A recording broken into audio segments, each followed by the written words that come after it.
Hello guys, how are you all? Welcome back to my channel. So, today we are gonna see, what if Goku hid this power? Even from Vegeta. Subscribe if you enjoy the video, and also check the description. So let's begin the story. The clearing existed in a place where the world forgot to pay attention. Goku had discovered it 3 months ago, during one of those restless flights when sleep eluded him and the walls of his home felt too close, too confining. It lay nestled in a valley 40 miles northeast of West City, far enough from civilization that even Bulma's scanners wouldn't pick up energy signatures without deliberate searching, close enough that he could return home before Chi-Chi woke and noticed his absence. The trees here grew twisted and ancient, their roots breaking through earth like arthritic fingers clawing towards sky. Moss covered everything in a carpet of green so deep it looked black in the pre-dawn darkness. When he landed, always softly, always with that unconscious grace that belied his power, the silence pressed against his ears like cotton, muffling even the sound of his own breathing. It was perfect.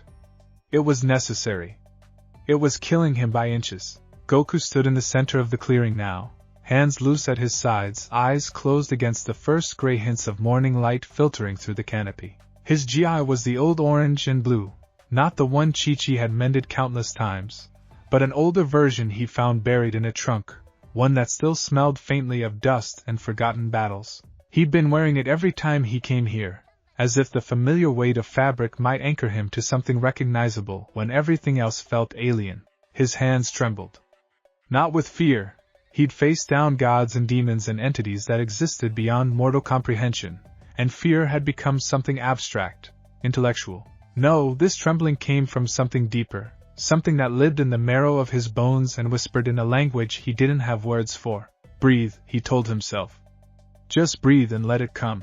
The energy responded to intention the way water responded to gravity, inevitably, inexorably. It started in his chest, a warmth that spread outward like ink through water, and with it came the sensation of wrongness that he'd been chasing and fleeing in equal measure for months. Golden light flickered around his fists, the familiar corona of Super Saiyan energy that he could summon as easily as breathing. But beneath it, threading through it like veins through marble, something else moved. The gold darkened at the edges, taking on hues that shouldn't exist in his transformations. Deep crimson, hints of violet, colors that seemed to shift and change depending on the angle of observation. The aura didn't rage outward the way Super Saiyan Blue didn't crackle with the barely contained violence of Ultra Instinct. Instead, it pulled, creating a gravitational effect that made the moss-covered stones around him lift slightly from the earth, suspended in the field of his power.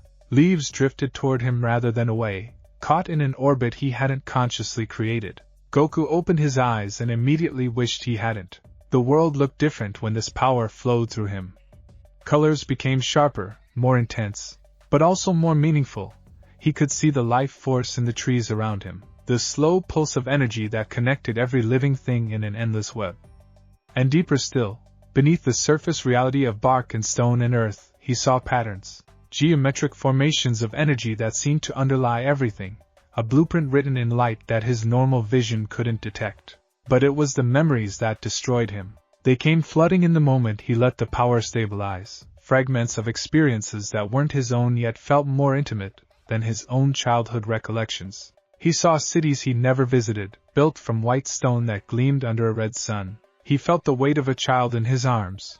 Not Gohan, not Goten, but someone else, someone whose name he didn't know but whose laughter he could hear with perfect clarity. He saw battles fought not for glory or to test strength, but to protect fields of grain from creatures that emerged from underground caverns. He felt the exhaustion of warriors who'd spent the day rebuilding homes destroyed by storms, their power channeled into construction rather than destruction. He experienced the quiet satisfaction of teaching a younger generation not how to kill efficiently, but how to use their strength in service of life. And beneath it all, threading through every memory like a bass note in a symphony, he felt loss. Not the sharp, immediate pain of Krillin's deaths or the desperate grief of watching Gohan fall in battle, but something older and more pervasive. The loss of an entire world, an entire way of being, erased so completely that even the memory of it had been deliberately buried. Damn it, Goku whispered, and the word felt inadequate for the weight pressing against his chest. The aura flickered, destabilized by his emotional reaction, and for a moment the colors shifted into something chaotic. gold bleeding into red, bleeding into darkness. The gravitational pull intensified, and a nearby boulder the size of a capsule house tore free from the earth, spinning slowly in the air before he could wrestle his power back under control. The boulder crashed down 30 feet away, and Goku let the transformation drop entirely, reverting to his base form with a gasp that sounded too much like a sob for his comfort. His knees hit the moss-covered ground. Sweat dripped from his hair despite the cool morning air. His hands, still trembling, pressed flat against the earth, as if he could somehow ground himself in physical reality, and escape the weight of ancestral memory. How long had he been doing this? 3 months of secret training. 3 months of lying by omission every time Chi-Chi asked where he'd been. 3 months of avoiding Vegeta's increasingly suspicious glares. 3 months of carrying something that felt simultaneously like a gift and a curse, unable to share it with anyone because he didn't have words to explain what was happening to him. The first time it had manifested, he'd been asleep. Goku remembered that night with crystalline clarity, the way some traumas burn themselves into memory with perfect fidelity. He'd been dreaming, not the usual scattered nonsense of sleep, but something vivid and narrative. In the dream, he'd been fighting, but not against an enemy. He'd been fighting alongside someone, a Saiyan he didn't recognize whose power felt achingly familiar. They'd been protecting something. A city, maybe, or a group of civilians he couldn't quite see. The threat had been enormous, reality warping in its scope, and in the dream he'd reached for power the way he always did, pushing past his limits, demanding more from his body than it should be able to give, and something had answered. He'd woken to find himself floating 3 feet above his bed, surrounded by an aura that made the air shimmer like heat waves over desert sand.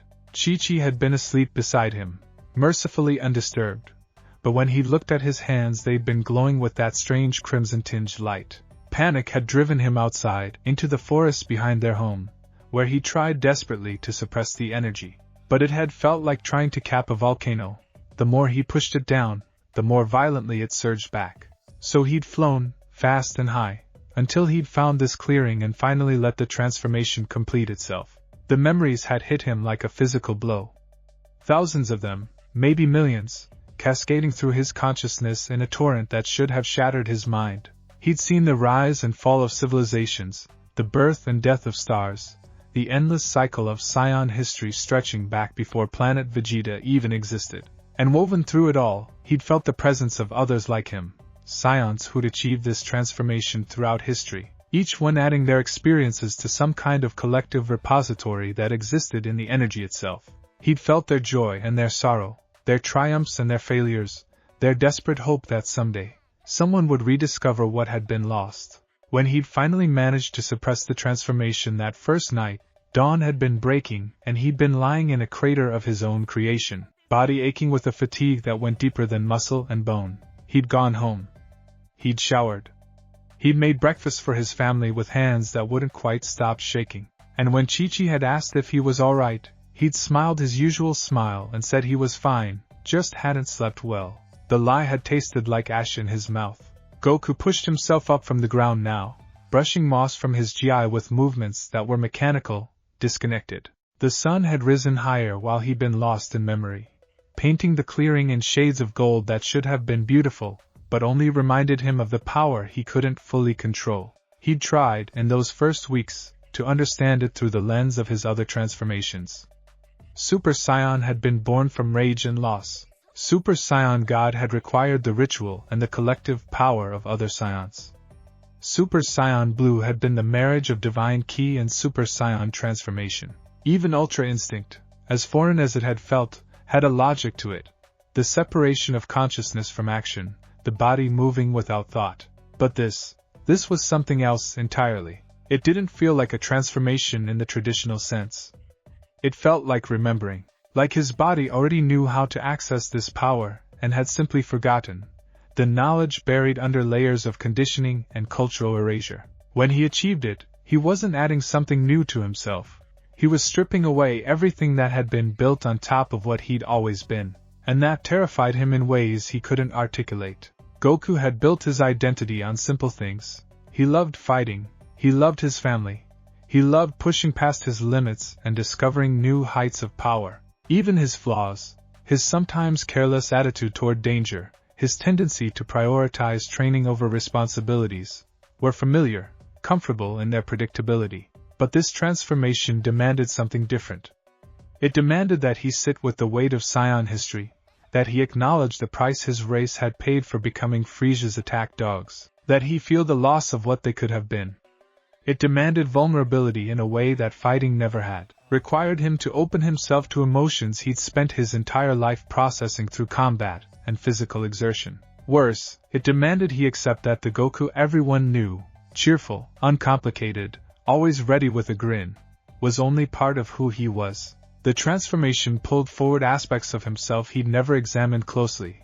The part that had coldly calculated Raditz' death. The part that had chosen to stay dead after Cell because some dark corner of his mind believed Earth was safer without him. The part that had offered his own son as a sacrifice to Boo's rampage because he trusted Gohan's hidden power more than his own ability to protect. Those weren't the actions of a simple man who just loved fighting. They were the choices of someone far more complex, someone capable of both profound compassion and terrifying pragmatism, someone who'd learned to bury the weight of those decisions under enthusiasm and the pursuit of stronger opponents. The primal ascension, he'd started calling it that after the first time King Kai had used the phrase, didn't let him bury anything. When he transformed, everything came to the surface. Every choice, every regret, every moment of doubt he'd pushed aside in favor of moving forward. And threaded through his own experiences were the memories of countless other Saiyans who'd faced similar reckonings, who'd chosen to integrate their darkness rather than deny it. A bird called somewhere in the canopy above, breaking the silence. Goku looked up, tracking its flight through the twisted branches, and felt something in his chest constrict. How many times had he admired the simple freedom of flight without recognizing that he carried his own chains? How many battles had he fought without understanding that the greatest struggle wasn't against external enemies, but against the parts of himself he refused to acknowledge? His stomach growled, reminding him that transformation training burned through calories at an absurd rate. He should head home. Chi-Chi would be awake by now, probably annoyed that he'd disappeared again without leaving a note. Goten might want to spar before school. Normal life, normal rhythms, the comfortable pattern of days that didn't require him to question everything about his existence. But Goku didn't move. Instead, he found himself sinking into a cross-legged position on the moss, closing his eyes, and reaching for the transformation once more.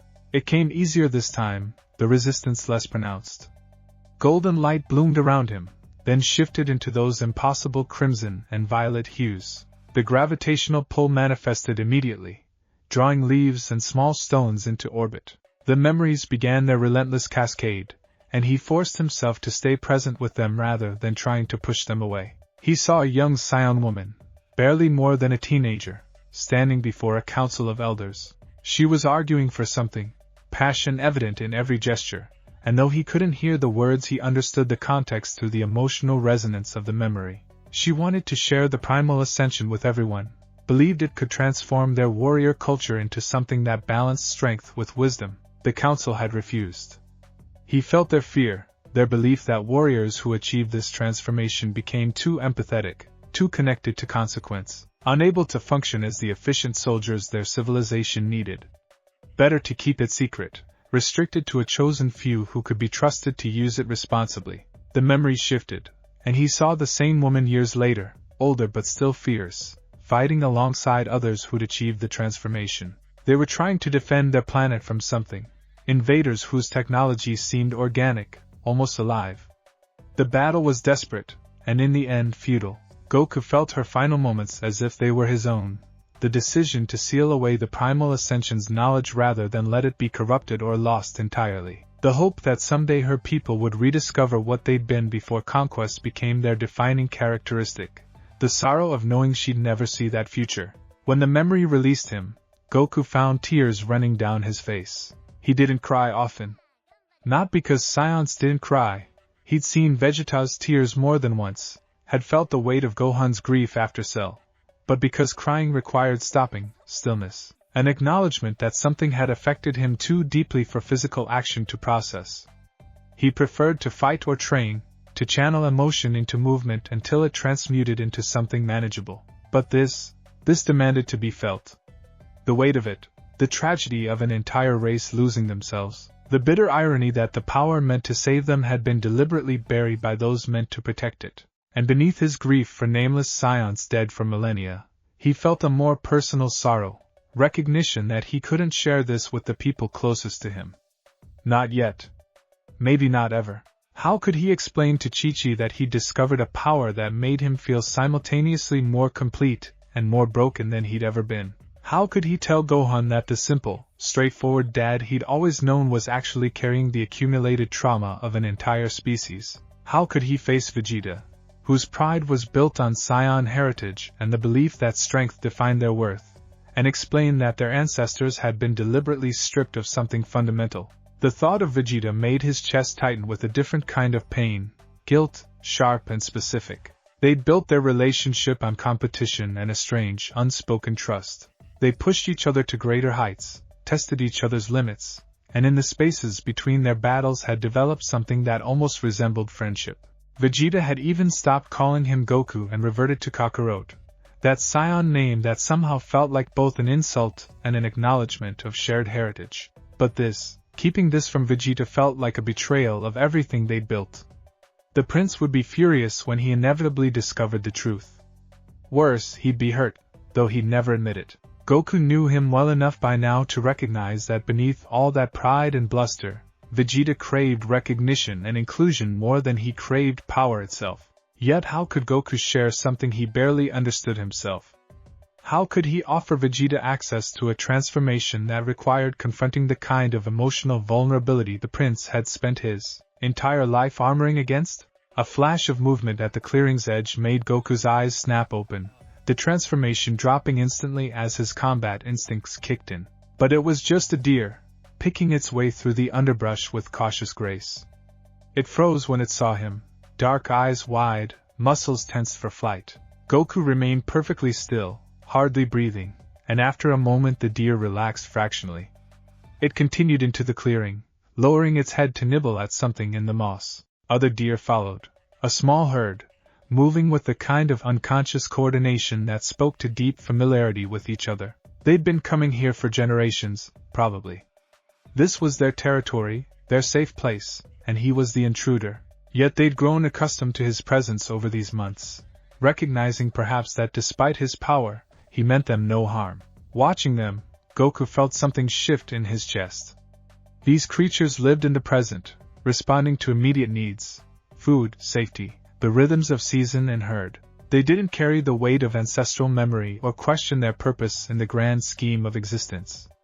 They simply were, complete in their being without need for transformation or transcendence. For a moment, he envied them that simplicity. But even as the thought formed, he recognized it as false comfort. He wasn't a deer, wasn't designed for simple existence. He was Saiyan, built for conflict and growth, hardwired to seek challenges that would push him beyond his current limitations. The primal ascension hadn't changed that fundamental nature. If anything, it had amplified it, shown him depths of potential he'd never imagined. The difference was that now he understood the cost of that potential. Every transformation, every new height of power, required sacrifice. Super Saiyan had cost him his innocence, forcing him to acknowledge that rage and loss were part of his nature. Super Saiyan God had shown him the vast gap between mortal and divine, made him aware of hierarchies of power that dwarfed his previous understanding. Ultra Instinct had demanded he set aside the thinking, analytical part of himself and trust in pure instinct. And the Primal Ascension, it was asking him to integrate everything. To be simultaneously the cheerful fighter who loved a good challenge and the warrior who'd made impossible choices, the devoted father and the man who'd abandoned his family in death, the hero who protected Earth and the Saiyan who still felt that primal thrill when an opponent's blood hit the ground. It was asking him to be whole, and wholeness was infinitely more difficult than compartmentalization. The sun had climbed higher, painting the clearing in full daylight now. Goku checked the position mentally, calculating how long he'd been gone. Too long. Definitely too long.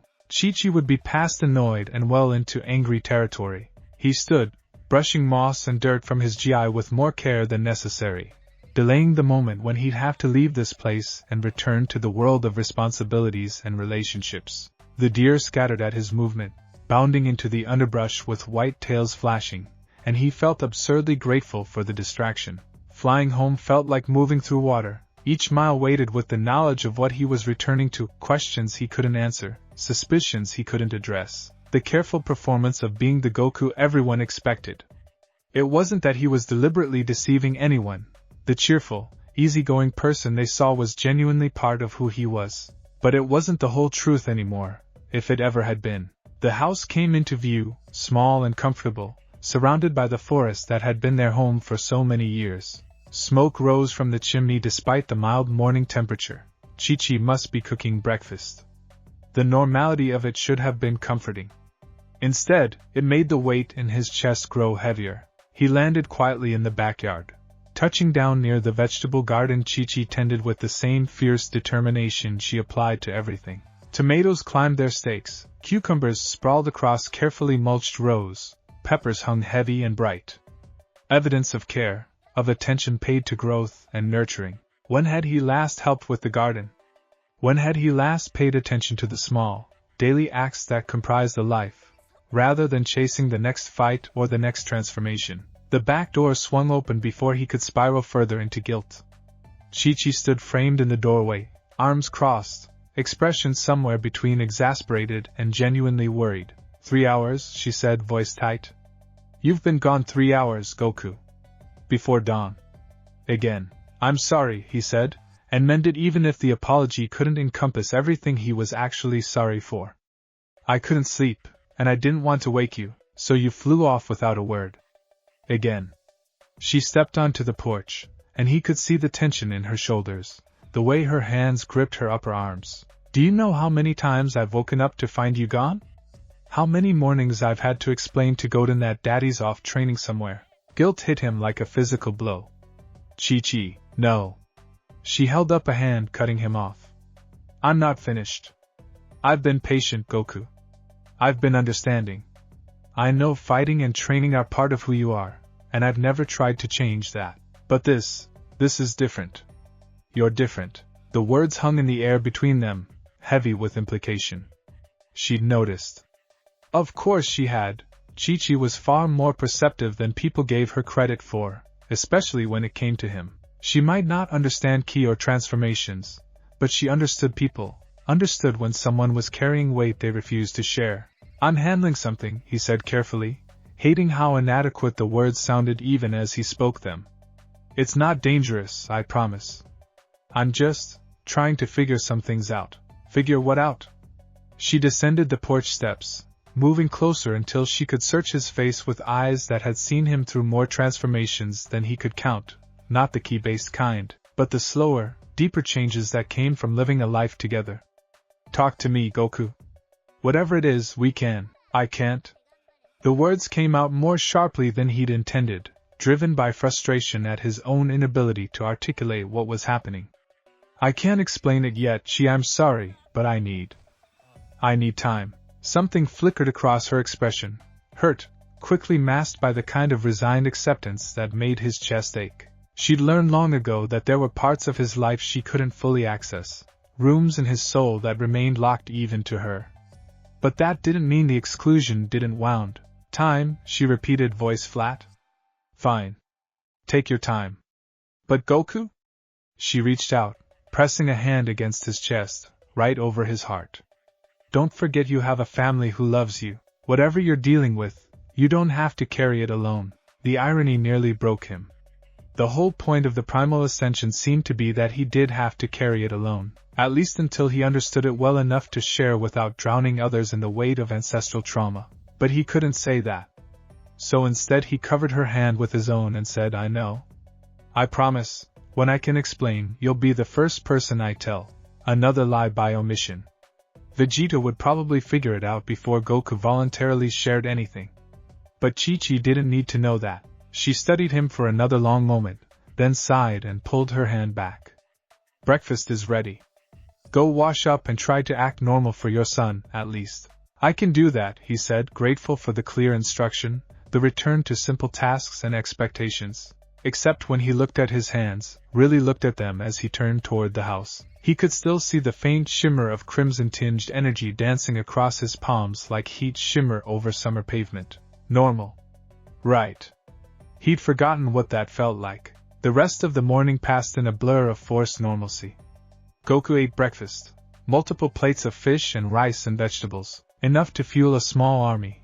While Goten chattered about school and upcoming tournaments, Chi-Chi moved through the kitchen with practiced efficiency, and to any outside observer, they would have looked like any other family starting their day. But Goku felt the weight of performance in every smile, every laugh, every casual response. He was playing a role, hitting his marks, and the ease with which he accomplished it only highlighted how much of his life had always been performance. The cheerful idiot who didn't understand complex social situations, the simple fighter who only cared about the next challenge. These were masks he'd worn for so long he'd forgotten they weren't his actual face. When Goten left for school and Chi-Chi disappeared to tend the garden, Goku found himself standing in the middle of the living room, surrounded by the accumulated evidence of a life lived. Photos on walls showing his family's growth through the years, Gohan's old books stacked on shelves, scuff marks on the floor from countless sparring matches. He should train. Or help with chores. Or do any of the 100 small things that comprised being present in his own life. Instead, he found himself reaching for that crimson-edged power again, just a trickle, just enough to feel the weight of memory pressing against his consciousness. Standing in his own living room, surrounded by evidence of the normal life he'd built, he felt the pull of something ancient and irrevocable calling him toward a truth he wasn't sure he was ready to face. The transformation flickered at his fingertips, there and gone again, a promise and a threat in equal measure. And somewhere, in some part of his mind that sounded suspiciously like the countless Saiyans whose memories he carried, a voice whispered, "You can't hide from this forever. Eventually, everyone you love will see what you've become. The only question is whether you'll have the courage to show them yourself, or whether you'll wait for them to discover it, and wonder why you were afraid." Goku closed his eyes, centered his breathing, and let the power dissipate entirely. Not yet. He wasn't ready yet. But the voice was right about one thing: eventually, hiding would no longer be an option. Eventually, the weight of silence would become heavier than the burden of truth. He just hoped that when that moment came, he'd find the words to explain what he could barely understand himself.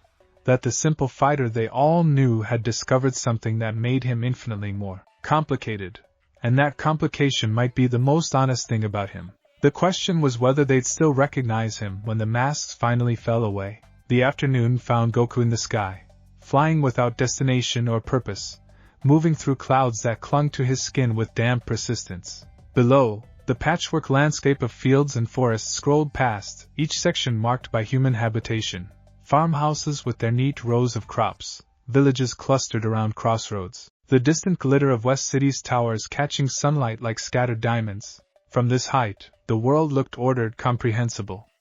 Patterns emerged that made sense from a distance, even if the individual lives contained within those patterns remained mysteries. He wondered sometimes if the gods saw mortals this way, as interesting patterns rather than individuals, their struggles reduced to abstract movements across an incomprehensible board. The thought made him uncomfortable in ways he couldn't quite articulate, so he pushed it aside and focused on the physical sensations of flight, wind resistance against his skin, the adjustments required to maintain altitude, the subtle shifts in air pressure that spoke of weather patterns moving across the continent. Flying had always been meditation for him, a way to quiet the constant chatter of thought and simply exist in motion.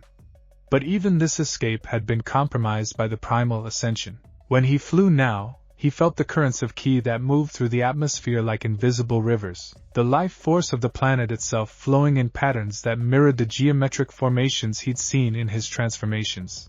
Everything was connected. That was what the ancestral memories kept showing him, not in some vague, spiritual sense, but in concrete, observable ways. The energy that powered his flight was drawn from the same source that fed the trees below, that moved through the bodies of every living creature, that held the very atoms of reality together in their improbable configurations. And Saiyans, for all their pride and individual strength, were just another thread in that vast tapestry. Not special. Not chosen. Just one more warrior race that had failed to understand the fundamental truth. Power without connection was just isolation wearing a crown. The bitterness of that realization sat heavy in his chest, made worse by the knowledge that he couldn't share it with the one person who might understand, or might violently reject it in ways that would shatter their fragile equilibrium. Vegeta. The name conjured a presence so vivid Goku could almost feel the prince's key signature, that distinctive blend of pride and barely contained rage that had defined their relationship from the first moment they met. How many times had they stood across from each other, fists raised, each seeing in the other something they desperately needed to overcome? Too many to count. And in all those battles, all those years of rivalry and grudging cooperation, Goku had never once hidden a transformation from him. Even when he'd first achieved Super Saiyan against Frieza, even when he'd unlocked Blue or begun touching the edges of Ultra Instinct, he'd never deliberately concealed his progress. This was different. This felt like betrayal in ways that made his skin crawl with shame. He angled his flight path eastward, toward the wasteland where he and Vegeta typically sparred when they wanted to cut loose without worrying about collateral damage. The desolate landscape stretched for miles, all cracked earth and jutting rock formations, the legacy of some ancient cataclysm that had sterilized the ground and left it unsuitable for habitation. Perfect for warriors who needed to break things without consequence. Goku touched down on a familiar outcropping, one they'd shattered and reformed so many times over the years that the stone bore the scars of countless energy blasts. He could feel the residue of their previous battles in the earth itself, layers upon layers of conflict compressed into geological record. The last time they'd fought here had been, 3 weeks ago? Before he'd started coming to the clearing every morning, before the primal ascension had stopped being an occasional anomaly, and started becoming something he actively pursued. Vegeta had noticed something was off even then, had commented afterward that Goku's ki felt strange, almost muted, like you're fighting through fog. He'd laughed it off, blamed it on not sleeping well, suggested they grab food and spar again tomorrow. The lie had come easily, practiced and smooth, and Vegeta had accepted it with narrowed eyes that promised future interrogation. That interrogation was coming. Goku could feel it approaching with the same certainty he felt incoming attacks, the weight of inevitability pressing against his awareness. Vegeta was many things, prideful, stubborn, occasionally cruel in his honesty, but he wasn't stupid. Eventually, the accumulated evidence would crystallize into understanding, and when that happened, talking to yourself now, Kakarot? Finally embrace the madness? Goku spun, heart lurching despite himself, to find Vegeta standing on an adjacent outcropping with arms crossed and expression carved from skepticism. The prince wore his training GI, the one with the Capsule Corp logo that Bulma had designed for him, and his hair was slightly damp as if he'd recently showered. How long had he been there? Goku hadn't sensed his approach, which meant either Vegeta had suppressed his ki to near invisibility, or Goku had been so lost in thought that his situational awareness had completely failed. Neither option was comforting. "Hey, Vegeta," he said, forcing his voice into its usual cheerful register despite the anxiety coiling in his gut. "Didn't expect to see you here, clearly." Vegeta's eyes tracked across Goku's face with the intensity of someone cataloging details for future reference. "You've been avoiding me." "I haven't, don't." The single word cracked like a whip, sharp enough to cut through Goku's reflexive denial. "Don't insult us both by pretending otherwise. You've declined 3 sparring invitations in the last 2 weeks, you've been absent from Bulma's gatherings, and when I did manage to corner you at Capsule Corp last Thursday, you made an excuse and left within 10 minutes. The accuracy of the accusations made Goku wince. He hadn't realized he'd been quite that transparent in his avoidance. But of course Vegeta would have been keeping track. The prince had always been observant when it came to their relationship, attuned to shifts and changes in ways that belied his reputation for emotional obtuseness. "I've been busy," Goku tried, knowing even as he spoke that the excuse was pathetically inadequate. "Busy?" Vegeta's laugh was sharp and humorless. "You, busy with something that doesn't involve fighting or training where others can see." Fascinating. Almost as fascinating as the energy signatures I've been detecting at the edge of my range every morning for the past 3 months. Goku's blood ran cold. "You've been tracking me?" "Of course I've been tracking you." Vegeta leaped across the gap between outcroppings, landing with predatory grace that put them less than 10 feet apart. "When a rival starts behaving suspiciously, exhibiting uncharacteristic secrecy, and radiating an energy signature that feels fundamentally wrong. Tracking becomes necessary. It's not wrong, Goku said, the defense emerging before he could stop it. It's just different. Different. Vegeta's eyes narrowed to slits, black and calculating. Define different. And there it was. The moment Goku had been dreading, the confrontation he'd known was inevitable but had still hoped to delay. He could lie. He could make another excuse, deflect and defer until Vegeta's patience ran out and they fought instead of talked. But standing here, looking at the prince whose entire identity was built on Saiyan pride and the belief that power defined worth, Goku found himself unable to form the words that would maintain the deception.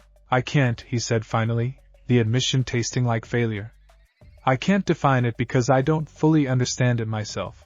Surprise flickered across Vegeta's features, quickly suppressed but present nonetheless. Of all the responses he'd clearly expected, honest admission of ignorance hadn't been among them. Then show me, Vegeta said, voice dropping into a lower register that Goku recognized as his serious negotiation tone. Whatever this is, whatever you've been hiding, transform. Let me see it, Vegeta, now Kakarot. The command carried weight, the kind of absolute certainty that made it clear refusal wasn't really an option. You owe me that much, at least. He was right.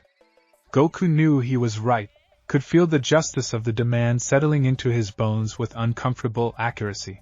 They'd built their relationship on a foundation of mutual challenge and disclosure, each pushing the other to greater heights through competition that was also, in its way, a form of trust. Breaking that trust had consequences. Goku closed his eyes, centering himself the way he did before attempting any transformation. The primal ascension responded to intention and acceptance, which meant he needed to quiet the fear and anxiety currently thrashing through his nervous system and find some kernel of calm certainty. This is Vegeta, he reminded himself.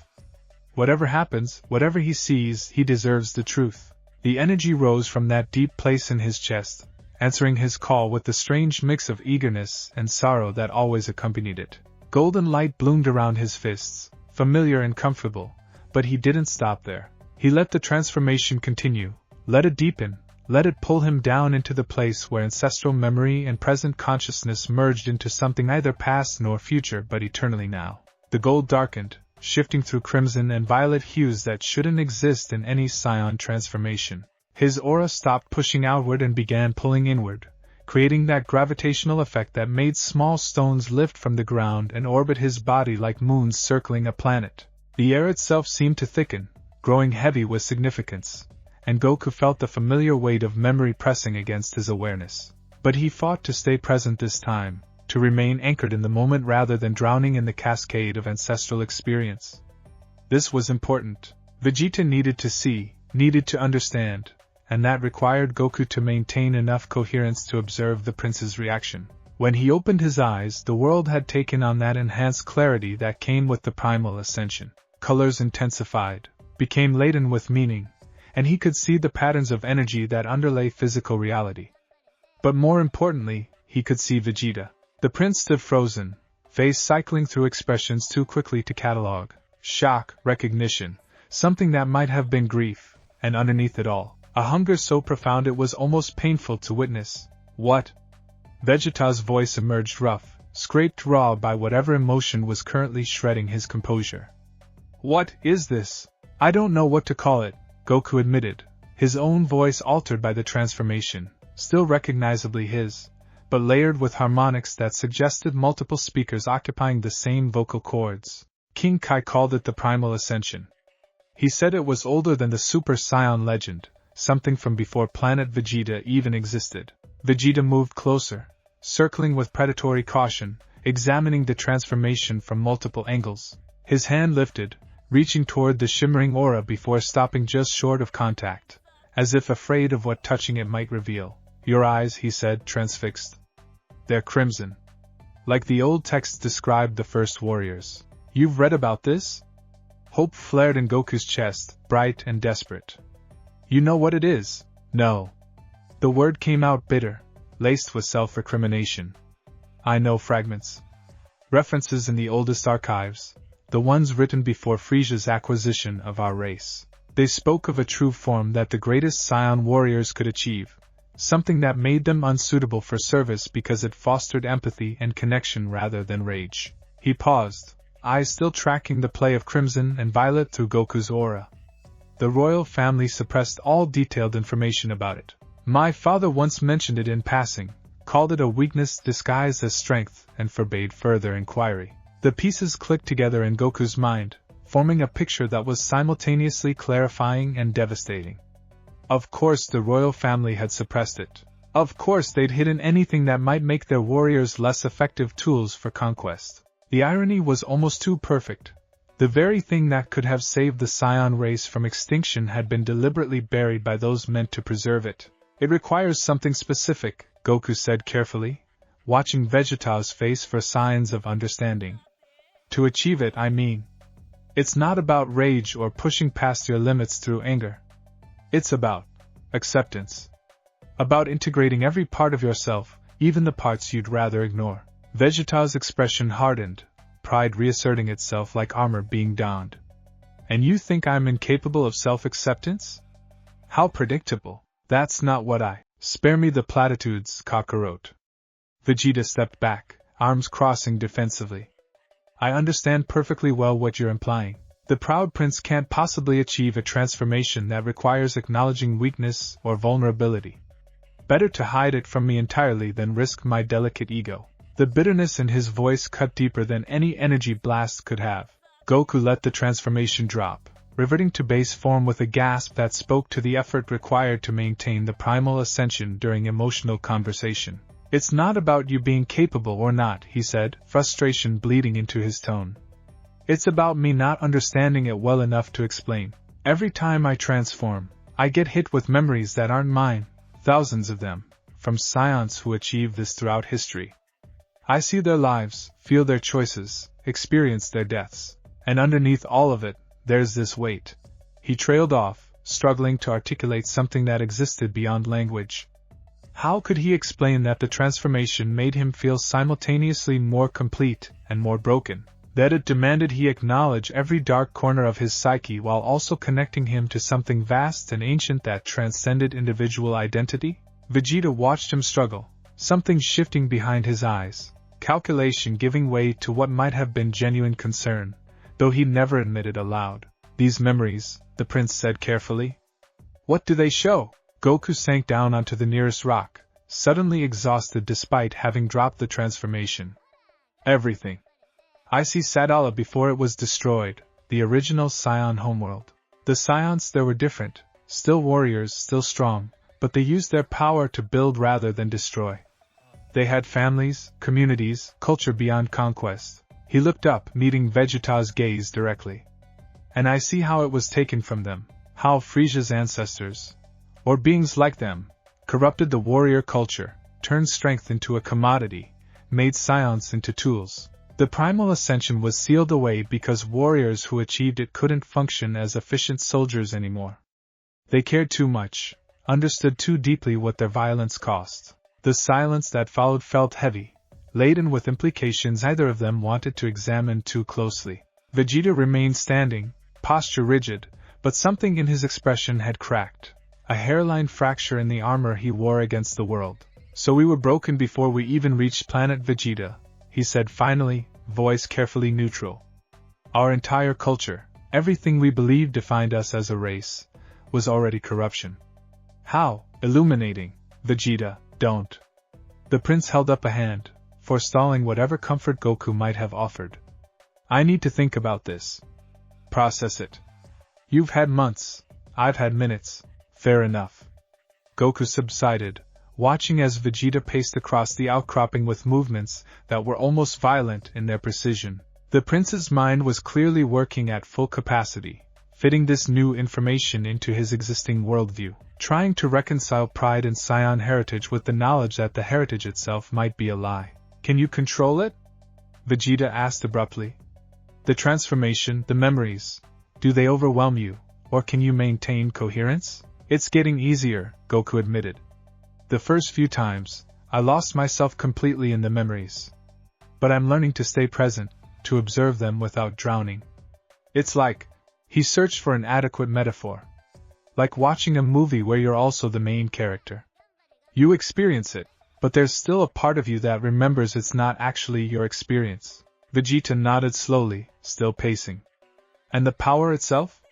How does it compare to our other transformations? That was a more complicated question than it seemed. Goku flexed his fingers, remembering the feel of the primal ascension's energy coursing through him. It's different, he said carefully. Not necessarily stronger than Blue or Ultra Instinct in terms of raw power output, but more efficient. Complete. When I'm in that form, I don't feel like I'm burning through energy to maintain it. It feels natural, like it's supposed to be my default state, and everything else is the deviation. Intriguing. Vegeta stopped pacing, turning to face Goku with an expression that managed to be both calculating and vulnerable. I want to try. Of all the responses Goku might have anticipated, that one caught him completely off guard. Try? Vegeta, I just told you it requires. I know what it requires.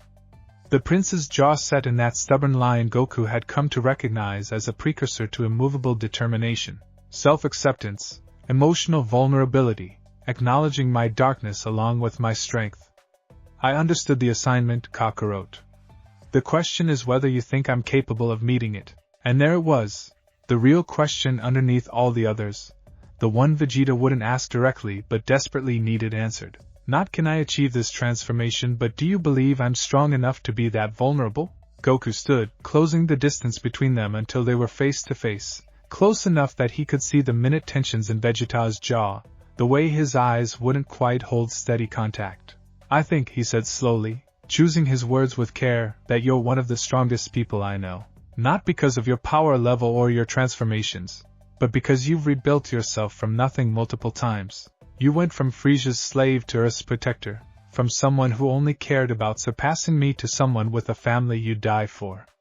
If anyone can achieve this, it's you. Vegeta's expression did something complicated. Pride warring with skepticism, hope crushed beneath cynicism, all of it flickering across his features too quickly to fully catalog. Pretty words, he said, but there was less bite in it than usual. I suppose we'll see if reality matches your optimism. There's something else you should know, Goku added, reluctant but necessary. When I transform, when I really let the memories in, it hurts. Not physically, but emotionally. You feel everything those ancient Saiyans felt, their losses, their grief, the weight of watching their entire civilizations slide into corruption. It's not something you can prepare for or defend against. Good. Vegeta's smile was sharp, almost feral. I've spent my entire life defending against emotional pain. Time to try a different approach. The certainty in his voice was almost frightening in its absoluteness. Once Vegeta committed to a course of action, he pursued it with single-minded intensity that bordered on obsession. Goku recognized that quality because he shared it. That Saiyan drive to overcome any obstacle through sheer determination. But this wasn't an obstacle that could be overcome through conventional means. The primal ascension demanded surrender, not conquest, acceptance rather than domination. Teaching Vegeta to achieve it would require undoing years of self-protective conditioning, stripping away the armor the prince had built to survive a childhood of abuse and servitude. And if they failed, if Vegeta pushed too hard, too fast, and shattered himself against the transformation's requirements, Goku would have to live with the knowledge that he'd enabled that destruction. We do this carefully, he said, injecting as much authority into his voice as he could manage. No rushing, no competing with yourself or me. This isn't a race. Vegeta's eyes narrowed. Are you seriously trying to give me conditions? You, who've spent months hiding this from everyone, including your own family? The accusation hit home, sharp and accurate. Goku flinched but held his ground. Yeah, I am. Because I've already made the mistakes you're about to make. I've pushed too hard, tried to force understanding before I was ready, and ended up losing entire days to ancestral memories because I couldn't maintain my sense of self. Learn from my failures, Vegeta, don't repeat them. For a long moment, they stood in silence, wills locked in familiar opposition. But something in Vegeta's expression gradually shifted, pride giving way to what might have been grudging respect. Fine, he said finally. We'll do it your way. Carefully. Methodically. As much as it galls me to admit, You have experience with this that I lack. Relief washed through Goku, profound enough that it made his knees weak. Thank you? Don't thank me yet. Vegeta's smile turned predatory. Once I've mastered this transformation, I'm still going to use it to surpass you. Some things don't change, Kakarot. Despite everything, the weight of ancestral memory, the complexity of what he'd taken on, the fear of what might happen if this went wrong, Goku felt a genuine smile pull at his lips. That was the Vegeta he knew, the one who could acknowledge vulnerability while still maintaining his competitive edge. I'd expect nothing less, he said. The sun had begun its descent toward the horizon, painting the wasteland in shades of orange and gold that reminded Goku uncomfortably of Super Saiyan transformations. They should head home. There were families waiting, responsibilities to attend to, the mundane architecture of daily life that needed maintaining. But neither of them moved, both caught in the gravity of what had just transpired. A secret shared, a burden distributed, the careful balance of their rivalry shifting once again into new configuration. Tomorrow, Vegeta said abruptly. We start tomorrow. That clearing you've been sneaking off to. I'll meet you there at dawn. How did you? Goku started, then cut himself off. Of course Vegeta knew exactly where he'd been going. The prince had probably mapped out Goku's entire routine, catalogued every deviation from normal behavior, built a comprehensive case file of suspicious activity. It should have felt invasive. Instead, it felt oddly comforting, evidence that someone cared enough to pay attention, to notice when he was struggling even if they didn't yet know why. See you tomorrow, Goku agreed. Vegeta nodded once, sharp and decisive, then launched himself into the sky with characteristic explosiveness. Goku watched him go, tracking his key signature until it faded into the general background noise of Earth's collective life force. Only then did he allow himself to truly feel the weight of what he'd done. The secret was out, or at least, partially out. Vegeta knew about the primal ascension, had seen it firsthand, and wanted to achieve it himself, which meant Goku could no longer hide in isolation, processing this transformation alone in a clearing where no one could witness his struggles. Now he had responsibility, for Vegeta's safety, for the knowledge he'd be sharing, for the potential consequences if the prince's pride made him push too hard too fast. The weight should have felt crushing. Instead, it felt almost like relief. He'd been carrying this alone for too long, letting it fester in secrecy until the isolation became its own burden. Having someone else know, someone who understood the significance of Saiyan heritage and the weight of racial trauma, that changed the equation entirely. Goku lifted off, pointing himself toward home with the sun at his back and shadows lengthening across the landscape below. Chi-Chi would want to know where he'd been, what he'd been doing. He could tell her part of it now, that he'd been working with Vegeta on something important, that it required privacy and focus. Still not the whole truth, but closer to it than he'd been this morning. The house came into view, lights already glowing in the windows against the gathering dusk. Through those windows, he could see movement, Chi-Chi in the kitchen, probably preparing dinner, Goten at the table with homework spread before him. Normal. Safe. The life he'd built despite being perhaps the least normal person on the planet. Goku landed in the backyard for the second time that day, but this time he didn't hesitate on the threshold. He walked up the steps, opened the door, and stepped into the warmth and chaos of his family with something that almost felt like peace settling in his chest. Tomorrow would bring new complications, new challenges. Tomorrow he'd have to figure out how to teach Vegeta something he barely understood himself. How to guide the prince through emotional territory that neither of them had adequate maps for. But tonight he could sit with his family, eat Chi-Chi's cooking, help Goten with his homework, and pretend for a few hours that the weight of ancestral memory wasn't constantly pressing against the edges of his awareness. Tomorrow the real work would begin. Tonight he could rest. The night settled over Capsule Corporation with the particular stillness that came before storms. Not the meteorological kind, but the personal variety that brewed in silence and erupted without warning. Vegeta stood on the observation deck, 40 stories above West City's glittering sprawl, and watched lights flicker in windows like distant stars caught in glass and steel constellations. Behind him, the door hissed open with pneumatic precision. He didn't turn, didn't need to. Bulma's footsteps had a particular rhythm, a cadence he'd memorized years ago without conscious intention. You've been out here for 3 hours, she said, voice carefully neutral in that way she had when she was choosing not to be angry. Trunks asked where you were at dinner. Guilt touched him, brief and sharp, before pride reasserted itself like armor being donned. The boy knows I have training to attend to. Training. Bulma moved to stand beside him, close enough that he could feel the warmth of her body heat against the cool night air.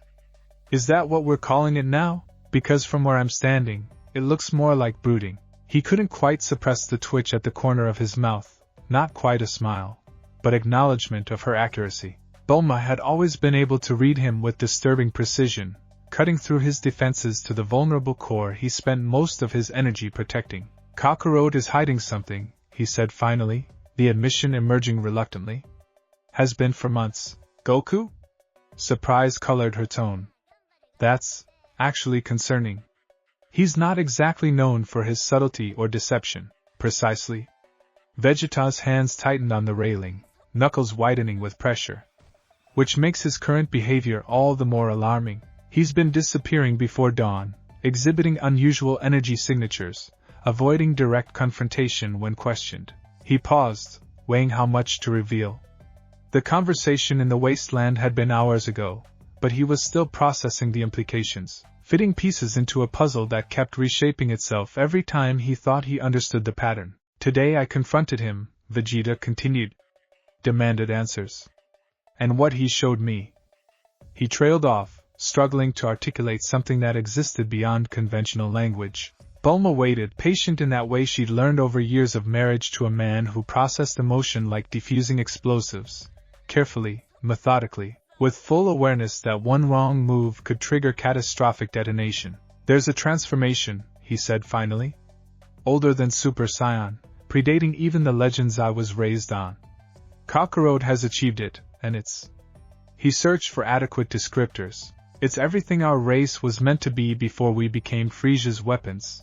The silence that followed felt heavy with implications.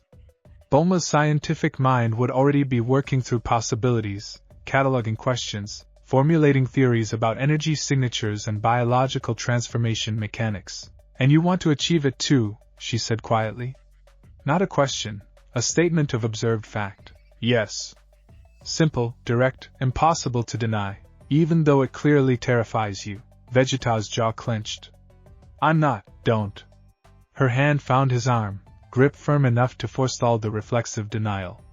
I've known you long enough to recognize fear when I see it, even when you dress it up as determination. Whatever this transformation is, whatever it requires, it scares you. Which means it's probably the most important thing you'll ever attempt. The accuracy of her observation was almost painful. Yes, he was afraid. Terrified, actually, in ways that had nothing to do with physical danger and everything to do with the prospect of dismantling defenses he'd spent decades constructing. But beneath the fear lived something else. A hunger so profound it made his previous obsession with surpassing Kakarot seem trivial by comparison. This wasn't about rivalry or proving his worth through combat superiority. This was about reclaiming something fundamental that had been stolen from his entire race. About becoming what Saiyans were meant to be before corruption and servitude had twisted them into unrecognizable shapes. I meet with Kakarot tomorrow at dawn, he said. He's agreed to help me attempt the transformation. Bulma nodded slowly, processing this information with the same analytical precision she applied to engineering problems. And if it doesn't work? If whatever this requires is something you can't, or won't, give? The question cut deeper than she probably intended. Vegeta had built his entire identity on the principle that sufficient determination could overcome any obstacle. That weakness was simply insufficient effort disguised as limitation. The idea that there might be something he genuinely couldn't achieve through pure force of will was almost incomprehensible. Then I'll fail, he said quietly. But I'll fail trying, which is preferable to living with the knowledge that I was too afraid to make the attempt. That's very philosophical of you. Bulma's tone held notes of both pride and concern. Just promise me you won't break yourself trying to prove something. You have a family now, Vegeta. People who need you intact, not martyred to your own pride. He turned to face her fully, seeing worry etched in the lines around her eyes despite her attempt at casual tone. Bulma had watched him push himself to the brink of destruction more times than either of them cared to count, had pieced him back together after training sessions that would have killed lesser beings. "I promise," he said, and meant it. "This isn't about pride. Or rather it is, but not the way you think. It's about..." He struggled to articulate something he barely understood himself. "It's about understanding what we were before we forgot how to be anything except weapons." Understanding flickered across her expression, not complete comprehension, perhaps, but enough to satisfy the immediate concern. She reached up, fingers brushing the side of his face with familiar tenderness. "Then I hope you find what you're looking for," she said softly. "Just come home when you're done searching. Always." The word emerged with more certainty than he felt, but it was true nonetheless. Whatever happened in that clearing tomorrow, whatever truths he uncovered or failed to discover, this was his home now. These people were his anchor. Even if the transformation required him to confront every part of himself he'd spent years suppressing. Sleep, when it finally came, brought dreams that felt less like unconscious processing and more like memories bleeding through dimensional barriers. Vegeta found himself standing on a planet he didn't recognize, under a sky the color of deep crimson shot through with veins of gold. The architecture around him was simultaneously familiar and alien, clearly Saiyan in origin, but nothing like the brutal functionality of planet Vegeta's cities. These buildings curved and flowed, incorporating natural elements rather than dominating them, their walls covered in scripts and symbols that his sleeping mind could somehow read despite never having seen them before. Sadala, something whispered in his consciousness. This is Sadala. This is home. He walked through streets where Saiyans moved with purpose but without the aggressive posturing he'd been raised to consider normal. Children played in courtyards, their laughter genuine rather than the competitive mockery he remembered from his own childhood. Adults sparred in open spaces, but their combat had the quality of dance rather than dominance display. It was wrong. It was right. It was everything he'd never known he was missing. A figure approached, a Saiyan woman whose features suggested both authority and genuine warmth. Her hair was the deep black common to their race, but her eyes held colors he couldn't quite name, shifting between gold and crimson depending on the angle of light. "You're searching," she said, voice carrying harmonics that suggested multiple speakers occupying the same vocal cords. "Looking backward for answers that only exist forward. I don't understand." The words emerged in a voice that was his but younger, uncertain in ways the waking Vegeta would never allow. "You will." Her hand reached out, pressing against his chest directly over his heart. Warmth spread from the point of contact, radiating outward until his entire body felt like it was burning from within. "But understanding requires surrender, and you've spent your entire existence learning never to surrender anything." The warmth intensified, becoming heat, becoming fire, and suddenly he wasn't standing in streets anymore but floating in space above a planet being torn apart. He watched continents crack and oceans boil, watched the death throes of an entire world, and felt with visceral intensity the grief of every Saiyan who died without understanding what they'd lost. Sadala wasn't destroyed by external force. It was murdered by those who should have protected it, dismantled piece by piece until nothing remained except the corrupted remnants that would eventually become planet Vegeta's population. And through it all, threading like a bass note beneath catastrophe, he felt the presence of the primal ascension, that transformation his ancestors had sealed away because it made warriors unsuitable for the lives being forced upon them. It had been their salvation and their curse, the thing that could have saved them and the thing that made them targets for extinction. The woman from the street appeared again, her form now translucent and flickering like a hologram losing coherence. "We sealed it for you," she said, words coming from everywhere and nowhere simultaneously. "Hidden in bloodline, written into genetic memory, waiting for the day when our children's children would be strong enough and safe enough to reclaim what was stolen." "I'm not strong enough," Vegeta heard himself say, the admission tearing from his throat like broken glass. "I'm broken. You're exactly what you need to be." Her smile held infinite sadness and impossible hope. "Strength isn't the absence of breaking. It's breaking and choosing to rebuild anyway, over and over, until the very act of reconstruction becomes your foundation." The dream shattered like dropped glass, and Vegeta woke gasping in his bed with dawn light filtering through windows and Bulma stirring beside him. For a long moment, he simply breathed, anchoring himself in physical reality, the weight of blankets against skin, the familiar scent of Bulma's shampoo, The distant hum of Capsule Corp's machinery providing white noise. His hands trembled. Not with fear, exactly, but with something close to it. Anticipation mixed with dread, the knowledge that he stood at a threshold he couldn't uncross once he'd committed to stepping through. Today, he thought. Today I begin. The clearing was exactly as Vegeta had imagined from tracking Kakarot's energy signatures.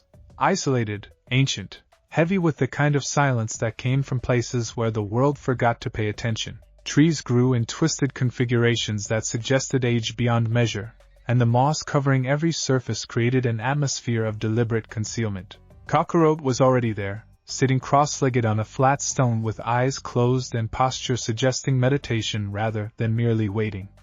His energy felt different, not suppressed, exactly, but layered in ways Vegeta's senses couldn't quite parse.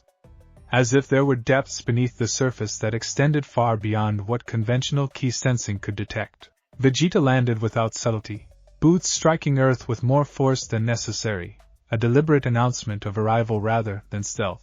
Kakarot's eyes opened slowly, that familiar smile pulling at his lips despite the gravity of what they were attempting. You came. Did you think I wouldn't? Vegeta allowed challenge to color his tone, falling back on their familiar dynamic because it felt safer than acknowledging the vulnerability currently thrashing through his nervous system. Honestly? I wasn't sure. Kakarot stood with that unconscious grace that always made Vegeta's teeth grind with envy. This isn't like other training, Vegeta. There's no kata to practice, no technique to refine. It's about... He gestured vaguely, clearly struggling with articulation. It's about feeling things you've probably spent your whole life not feeling. I'm aware. Vegeta's jaw set in stubborn lines. You explained the requirements yesterday. Self-acceptance, emotional vulnerability, integration of suppressed aspects. I understood the assignment. Understanding and doing are different things, Kakarot said gently. I can explain what worked for me, but your path is going to be different. The transformation responds to individual psychology, adapts to personal trauma and growth patterns. The word trauma hit harder than Vegeta wanted to acknowledge.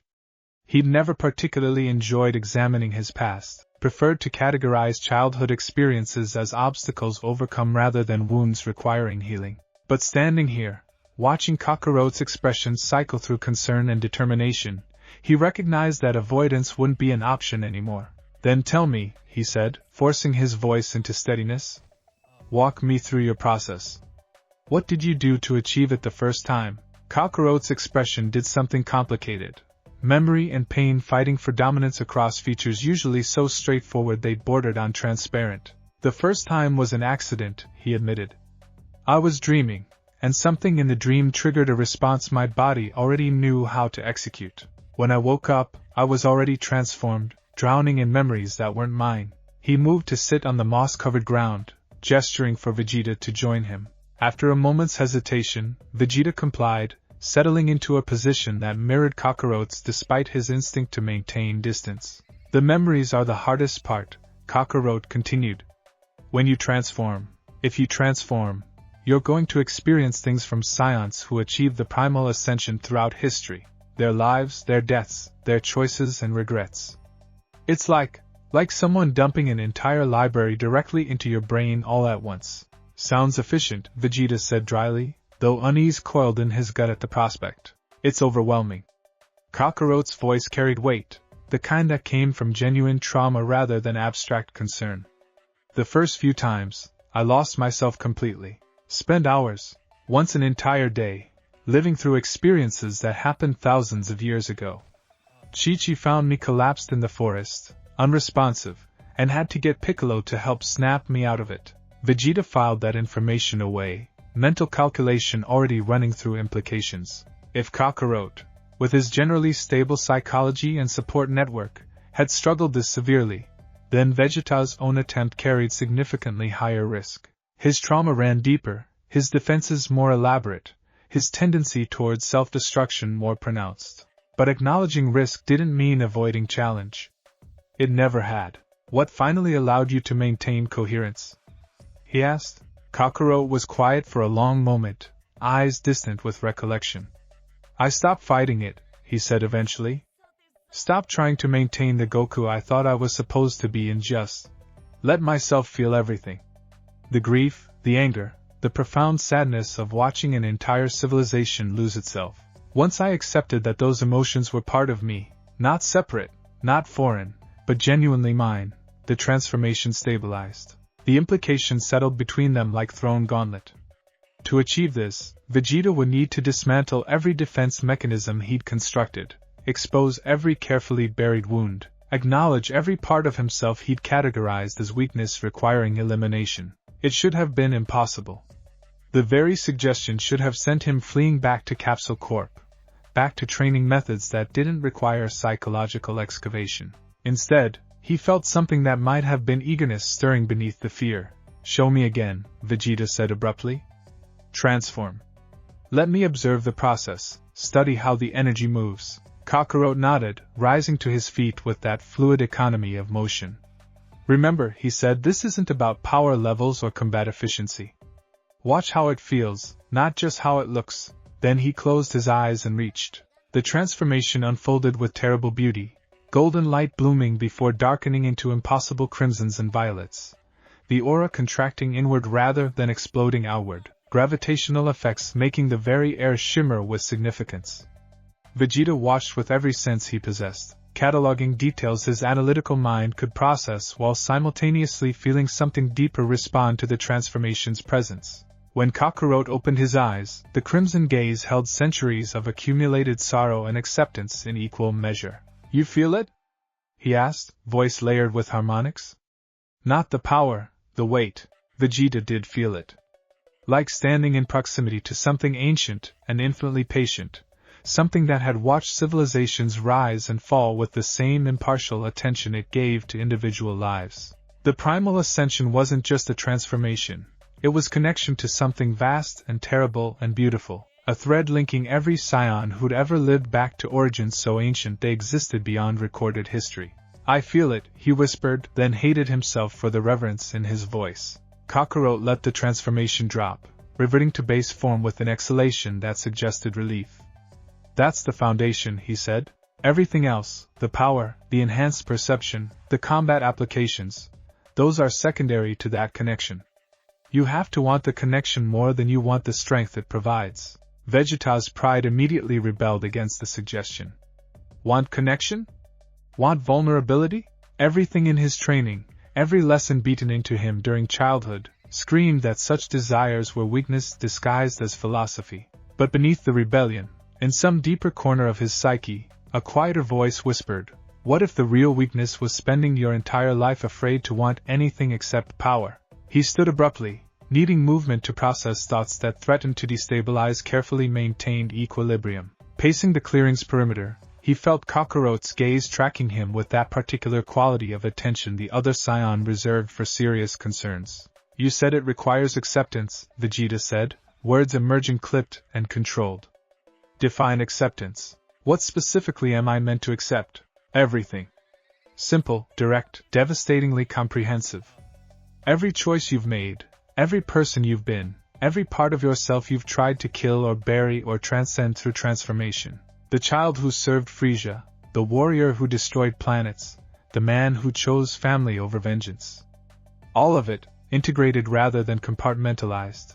The suggestion made Vegeta's stomach twist with something uncomfortably close to nausea. His entire existence had been predicated on forward motion, on becoming something better than what he'd been by forcibly eliminating aspects of himself deemed unworthy. The idea of instead accepting those aspects, acknowledging them as permanent parts of his identity rather than obstacles to overcome. "I don't know if I can," he admitted, the confession emerging reluctantly. "I've spent decades building walls between who I was and who I am. You're asking me to demolish architecture that's kept me functional." "I know." Kakarot's voice held genuine sympathy. "But those walls? They're also what's keeping you from being complete. You're strong, Vegeta, stronger than almost anyone I know. But you're strong like a fortress is strong, impenetrable, isolated, capable of withstanding siege but incapable of growth." The metaphor struck with uncomfortable accuracy. Yes, he built himself into a fortress, turned his psyche into a defensive structure designed to repel invasion. But fortresses didn't expand, didn't adapt, didn't allow for the kind of fundamental transformation the primal ascension demanded. Then help me, Vegeta said, forcing the words through pride's resistance. Tell me how to begin dismantling what I've built. Kakarot's smile was small, sad, and infinitely understanding. We start with the earliest memory you've been running from. The first moment you decided some part of yourself was unacceptable. The memory rose unbidden, pulled to the surface by Kakarot's question like a splinter being extracted. Vegeta at 5 years old, standing in his father's throne room while the king delivered judgment on the child's failure during a training exercise. A prince doesn't cry, King Vegeta had said, voice cold with disappointment. Saiyans don't demonstrate weakness. You will learn control, or you will learn nothing at all. The child Vegeta had wanted to protest, wanted to explain that tears weren't weakness but response to genuine pain. His training partner had deliberately targeted an injury from the previous day, and the agony had been overwhelming. But he'd swallowed the words, swallowed the tears, swallowed every natural response to suffering until he'd convinced himself that not feeling was the same as being strong. I was 5, Vegeta heard himself say, awareness returning to the present clearing. My father punished me for crying during training. Told me princes don't demonstrate weakness. Kakarot's expression cycled through anger and sorrow. That's where it started? The compartmentalization? That's where I learned that survival required suppression. Vegeta's hands clenched involuntarily.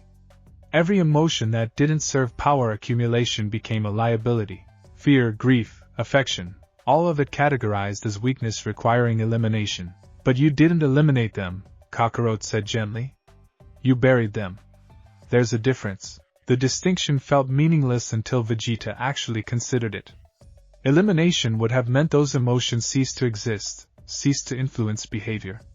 But burial meant they were still present, still active, still shaping decisions from beneath conscious awareness. How much of his obsession with surpassing Kakarot had been driven not by genuine competitive spirit but by buried fear of inadequacy? How many of his cruelest actions had been motivated by suppressed grief transmuted into rage? How much of his life had been controlled by emotions he'd convinced himself he didn't feel? The primal ascension won't work if you're still running, Kakarot continued. It demands you stop, turn around, and face everything you've been fleeing from. Which means acknowledging that 5-year-old child who cried because he was in pain and being told that natural response was shameful. Vegeta wanted to argue, wanted to insist that discussing childhood trauma was unnecessary therapeutic nonsense. But he recognized the deflection for what it was, another defense mechanism, another wall being raised to prevent exactly the kind of excavation required for transformation. How? The word emerged rough, scraped raw by reluctant vulnerability. How do I acknowledge something I've spent decades convincing myself didn't matter? You start by saying it out loud. Kakarot's voice carried gentle insistence. Not analyzing it, not explaining it away, just stating the truth of what happened and how it felt. Every instinct Vegeta possessed rebelled against the suggestion. Saiyans didn't discuss feelings, didn't process trauma through verbalization, didn't engage in the kind of emotional excavation being demanded.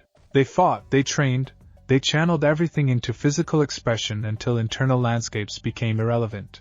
But that approach had failed to produce the transformation he needed, which meant trying something different, no matter how uncomfortable. Vegeta forced himself to meet Kakarot's gaze, to maintain eye contact despite every fiber of his being screaming to look away, to deflect, to protect himself through distance and dismissal. I was 5 years old, he said, each word requiring active effort. I was hurt, and I cried because the pain was overwhelming. My father punished me for that natural response, and I learned that parts of myself were unacceptable. That lesson. He paused, forcing himself to continue. That lesson shaped everything that came after. The admission hung in the air between them, heavy with implications neither of them fully understood yet. But something shifted in Vegeta's chest, not dramatic, not transformative, but present nonetheless. A hairline crack in architecture he thought immutable. Kakarot nodded slowly, recognition evident in his expression. That's the beginning, he said softly. Now we build from there. And despite every reasonable objection Vegeta could raise, despite the terror currently threatening to overwhelm his carefully maintained composure, he found himself nodding in agreement. The real work was just beginning. The hours that followed existed in a space between interrogation and archaeology, as if they were excavating a tomb where Vegeta had buried parts of himself so deep he'd convinced himself the grave was empty. Kakarot didn't push, exactly. His questions emerged gentle and probing, like a surgeon's blade cutting with precision rather than force. But each inquiry demanded honesty that made Vegeta's teeth ache with the effort of articulation. "Tell me about the first time you killed someone," Kakarot said, and the request carried no judgment, only the weight of necessary examination. Vegeta's mind traveled backward through years of violence, sorting through casualties and conquests until he found the memory he'd been avoiding. Not his first kill in the technical sense, but the first one that had mattered. The first time death had felt like more than tactical necessity. "I was 7, he began, voice carefully controlled. Nappa and Raditz had taken me on what they called a training mission to a backwater planet in the outer territories. The inhabitants were primitive, barely spacefaring, no real threat to anyone. The clearing around them seemed to grow quieter, as if the forest itself was leaning in to listen." Vegeta kept his eyes fixed on a point in the middle distance, unable to meet Kakarot's gaze while excavating this particular wound. There was a child there. Maybe a year younger than me, hiding in the ruins of what I assumed was his home. The words emerged mechanically, each one requiring active effort to voice. He wasn't a threat, wasn't armed.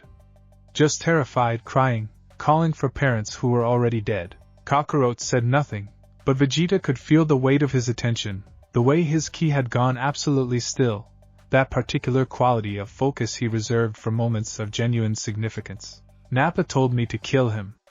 Called it part of my training, said a prince needed to understand that mercy was weakness and hesitation was failure." Vegeta's hands clenched involuntarily, nails biting into palms hard enough to draw blood. "So I did. One blast, clean and efficient. The child died instantly, and Nappa praised my decisiveness." The silence that followed felt like physical pressure against his chest. He risked a glance at Kakarot and found the other Scion's expression unreadable. Not disgusted, not horrified, but something more complex that suggested both understanding and profound sorrow. "How did it feel?" Kakarot asked quietly. The question bypassed Vegeta's analytical defenses, cutting straight to the emotional core he'd spent decades insulating. How had it felt? He'd buried the memory so thoroughly, convinced himself it was just another tactical exercise in a childhood filled with them.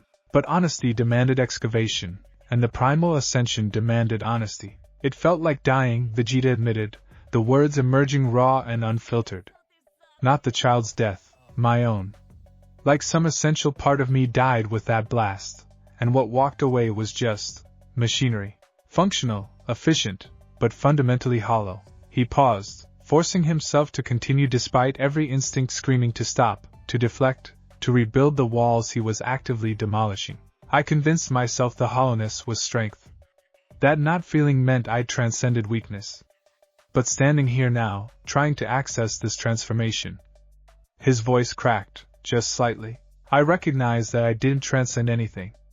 I just amputated parts of myself, and called the mutilation evolution." Kakarot moved closer, close enough that Vegeta could feel the warmth radiating from his body, the steady presence that somehow managed to be grounding without being intrusive.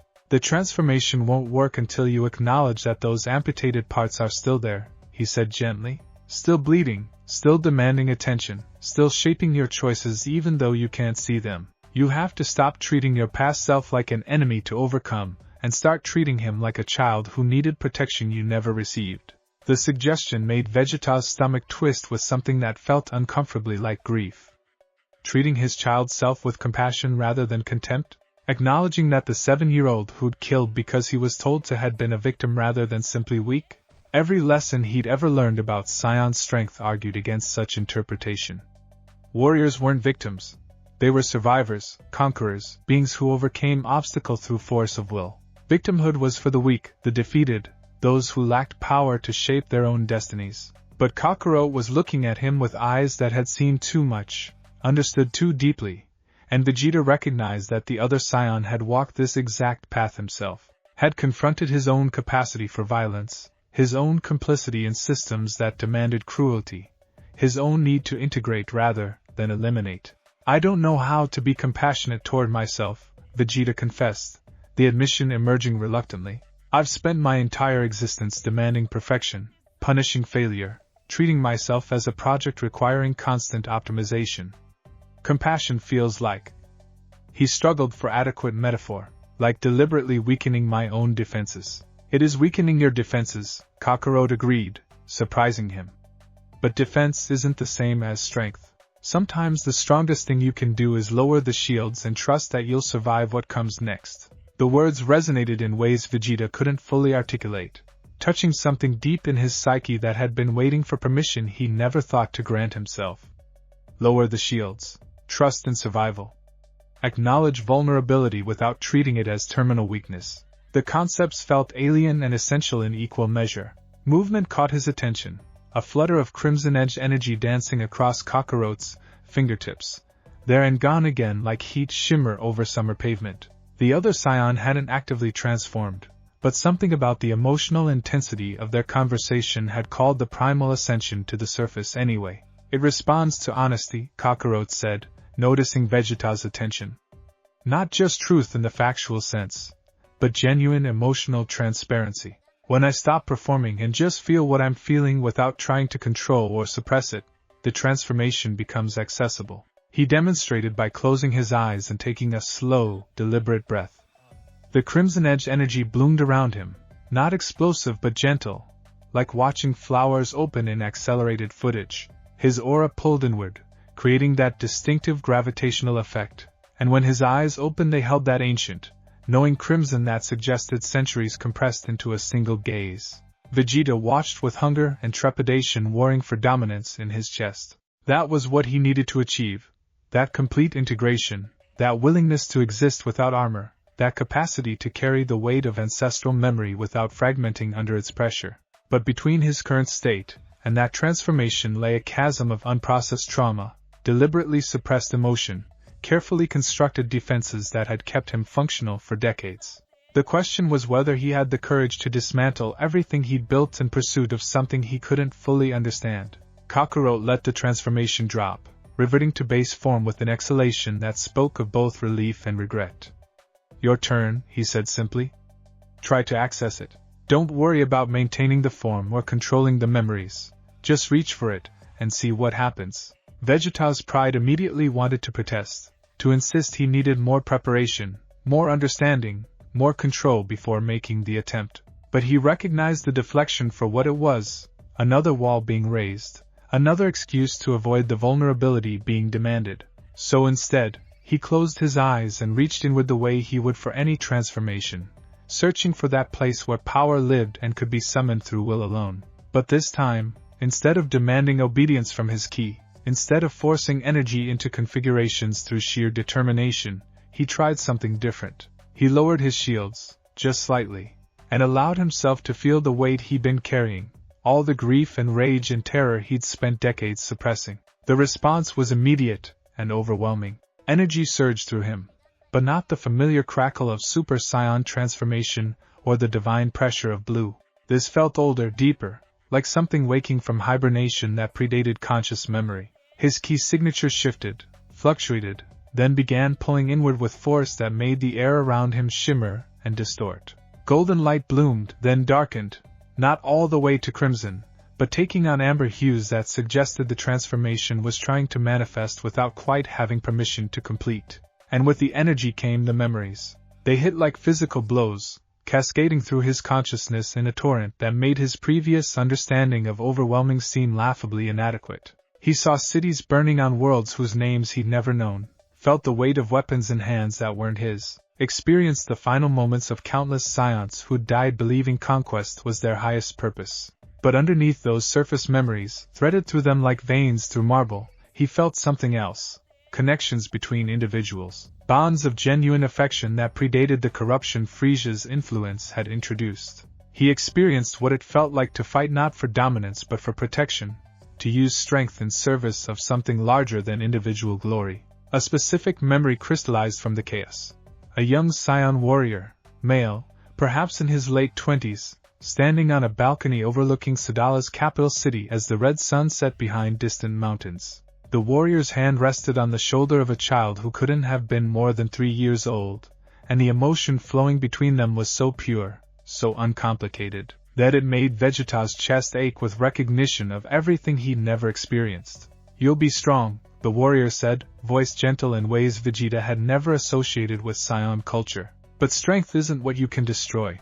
It's what you can protect, what you can build, what you can love despite knowing loss is inevitable." The child looked up with eyes that held no calculation, no strategic assessment, only trust so complete it existed beyond language, and the warrior felt the weight of that trust settle into his bones like both gift and responsibility. The knowledge that this small life depended on him to demonstrate what strength actually meant. The memory shifted, jumped forward, the same warrior, now older and scarred, fighting desperately against invaders whose technology was organic and terrifying.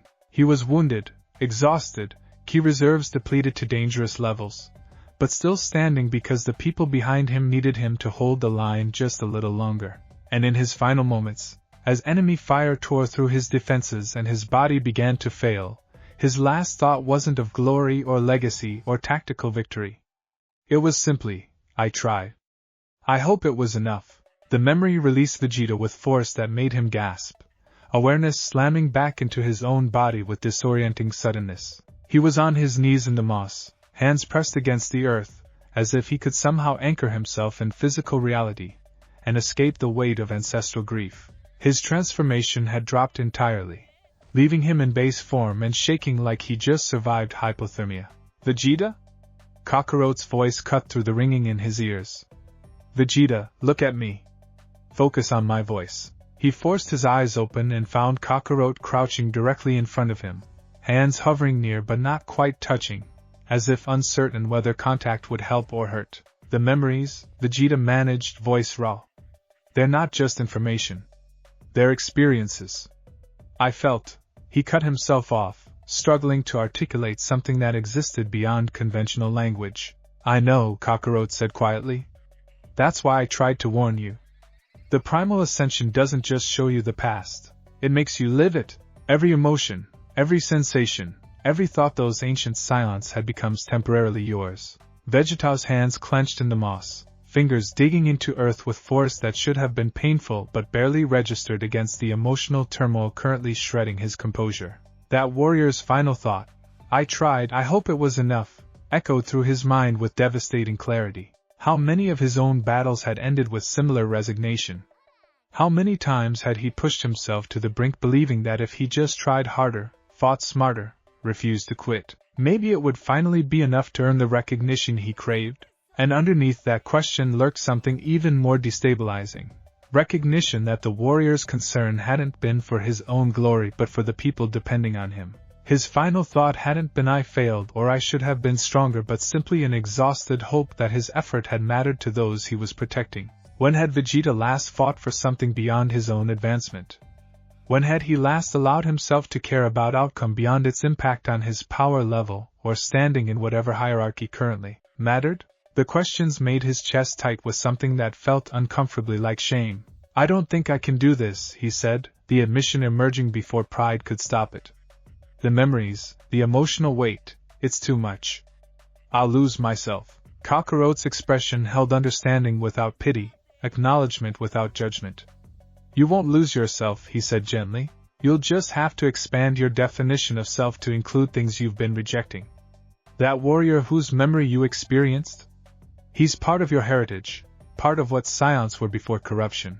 Acknowledging his experience doesn't erase yours, it adds to it." The logic was sound, but logic didn't address the fundamental terror currently threatening to overwhelm Vegeta's carefully maintained composure.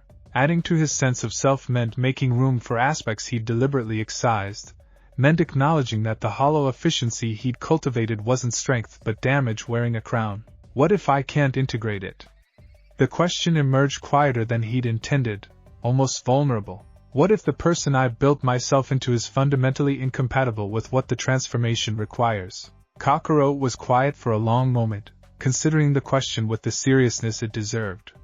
When he finally spoke, his voice carried weight that suggested he'd grappled with similar fears himself. "Then you'll have to decide which is more important, maintaining the person you've built, or becoming the person you're meant to be. And Vegeta? He leaned closer, making sure their eyes met. I don't think those are actually different people. I think the warrior in that memory, the one who fought to protect others and died hoping it was enough, I think he's who you'd be if you stopped punishing yourself for experiencing normal emotions. The suggestion landed like a physical blow, bypassing analytical defenses to strike at something fundamental. Was Kakarot right? Was the armored, efficient, emotionally amputated version of himself actually the deviation, while the capacity for genuine care and connection represented his default state? The idea felt simultaneously absurd and devastatingly accurate.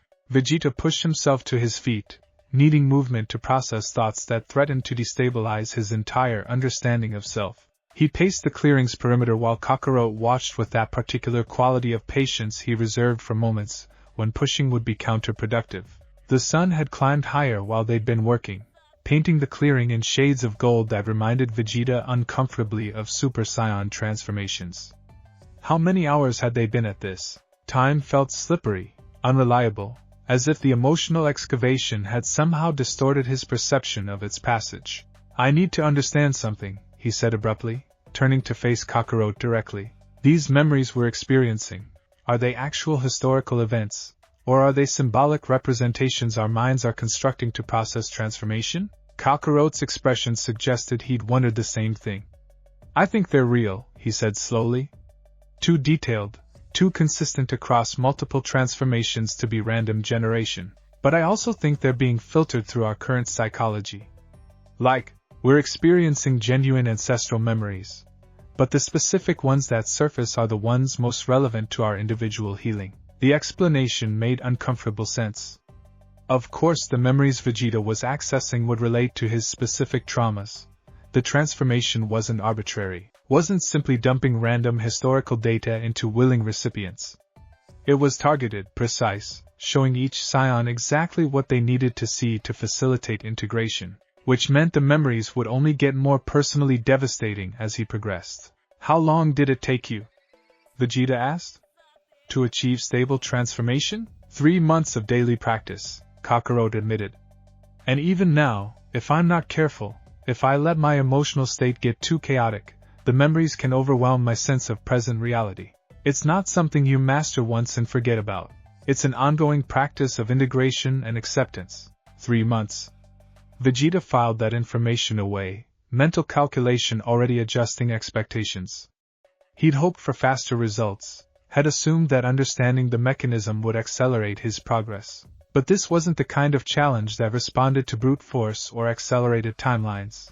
This required patience, and patience had never been his strength. Show me again, he said, decision crystallizing. Transform. But this time walk me through what you're feeling moment by moment. I need to understand the psychological process, not just observe the physical result. Kakarot nodded, moving to the center of the clearing and settling into a stance that suggested both readiness and relaxation, a paradox Vegeta recognized from their countless sparring sessions. The other Saiyan closed his eyes, and when he spoke his voice had taken on that teaching quality he used when working with Gohan or the younger fighters.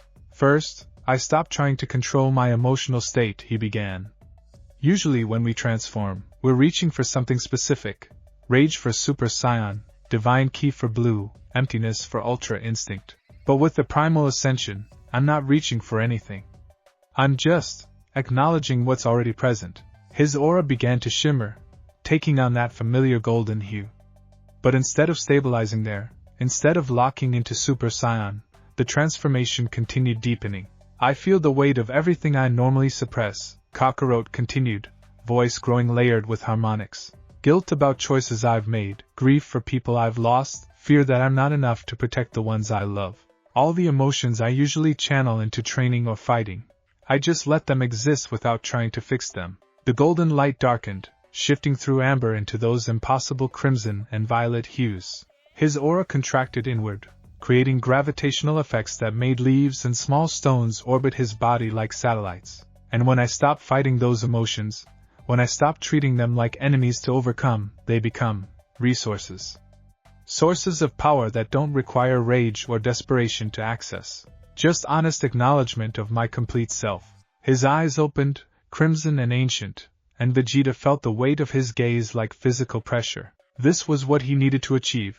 This complete integration, this willingness to exist without armor, this capacity to transform vulnerability into strength. Now you try, Kakarot said, his voice still carrying those strange harmonics. Don't aim for the full transformation. Just try to access that state of complete emotional honesty, even for a second. Vegeta wanted to argue, wanted to insist he needed more preparation. But he recognized deflection when he saw it, recognized his own tendency to delay vulnerability through endless preparation and planning. So instead, he closed his eyes and stopped. Stopped analyzing, stopped strategizing, stopped performing the role of Prince Vegeta that he'd been playing for so long he'd forgotten it was a performance. He just existed, felt the weight of suppressed emotions pressing against his awareness like water against a dam, demanding release but held back by decades of conditioning. What would happen if he lowered the dam, even slightly? Would he drown? Would the emotions overwhelm him so completely that he'd lose all sense of coherent identity? Only one way to find out, he thought, and before courage could fail, he allowed one crack in his carefully maintained defenses.